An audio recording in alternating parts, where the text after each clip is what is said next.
My next guest on the One-on-One series is a real estate business director, an auctioneer, and now a renowned coach, someone who barely needs any introduction at all, highly regarded in this industry, and I'm super excited to talk with him today, Adrian Bowe.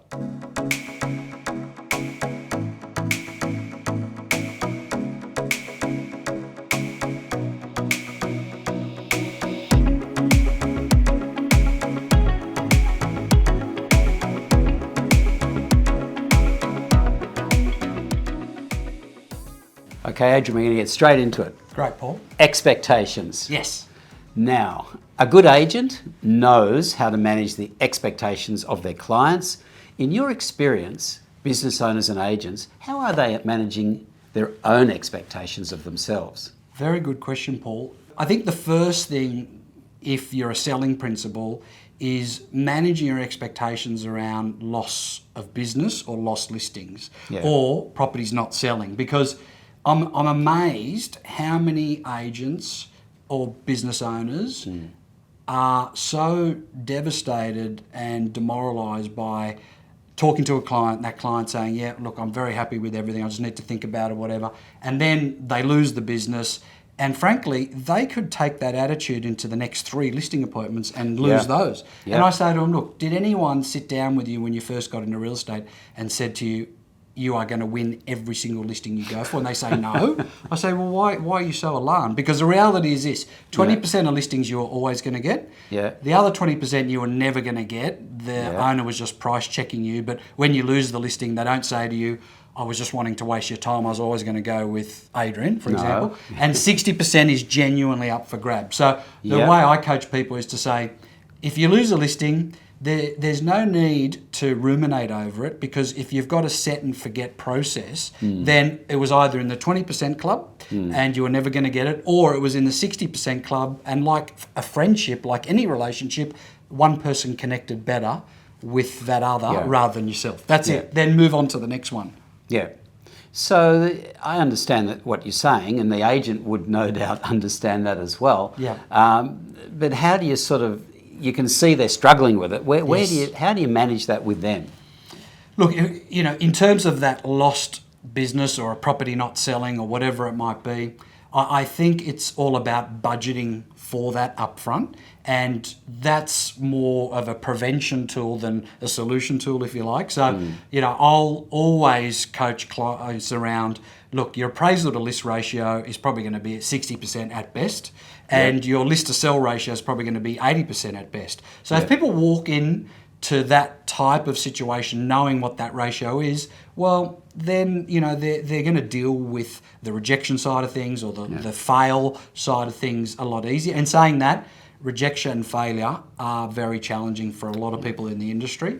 I think people are getting better, but the more competitive the industry is, the harder it's becoming. And I really feel that real estate is a mind sport, like tennis. We've recently seen the tennis. That's very much a mind sport. I think real estate is very, very similar, in addition to skills, product knowledge, negotiation, etc. So, I get it. So an agent, look, we've all been in this situation. You get one tap on the chin, you missed out. Oh God, that's the 20% I was never going to get. Fair enough. Okay. But then you get another one, and then you get another one, and all of a sudden, that's not the case. Something's wrong with me. How do you manage that?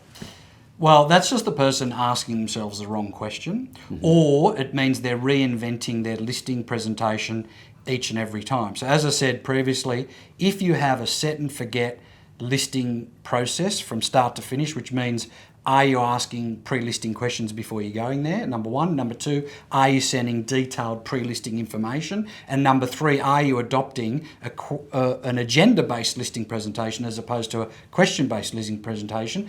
And number 4, are you doubling down on your unique selling propositions? Okay, and are you putting forward a very compelling case study and speaking with authenticity as well? So a bit like saying, well, the reason I think you should list with me is because, I don't have the 20 years experience like someone else that you spoke to, and I don't have 3 team members, but I see that as a positive. Why? Because I'm hungry, I've got no plan B, and every property I take on, which is only 3 at a time, I give 100% of my attention. So that's as compelling as the agent that walks in and says, I've got 25 years experience, 4 people on my team, and I've got 40% market share. It's equally as compelling, but very subjective in terms of what that person is attracted to. Okay, so they're following your lead on doing all the components to get that listing that they possibly can do. Yes. So if they get a negative and a negative and a negative, providing they've given it, this is how I used to think. Yes. I might be wrong, but if I've given it my very best shot, I've followed the process that Adrian's told me, I'm not making any mistakes that I can see and no one else has corrected me on it, yes, then I've done my best, I can walk away, I can put it behind me, and I can do the next one the same and hope that I get a different outcome. Correct. As long as you've budgeted for, say, a 60% appraisal to list ratio. And you know you're going, yes. Yeah, that's right. Then over 10 pitches that you go for, yeah, if you get 6, well, that's probably best case scenario in my opinion. Right, okay. So you look at the big picture as much as you can. That's right. So switching to a different aspect of real estate, the GCI conversation. Yes. Oh my God. It's all full GCI. Yeah. I don't know about you. I know how important GCI is, but what pops out the other end, I think is more important. What's your view? Look, I couldn't agree more.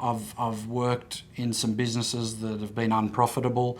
I've consulted with businesses that have got 100 wheels spinning and multiple offices, and you're talking about a 3% margin, which is heartbreaking. And then I've seen very lean businesses which are extremely profitable. So I have been exposed to it all from someone who's been an agent, a franchisee, a franchisor, an executive in a public listed company. I've literally seen it all. So I think that the NCI, that's what I call it, net commission income, whether you're just an EBU, a standalone agent, or a principal, or a franchisor for that matter, or the owner of an agent direct business model, like yourself, Paul, I think that NCI is something that people don't focus on enough.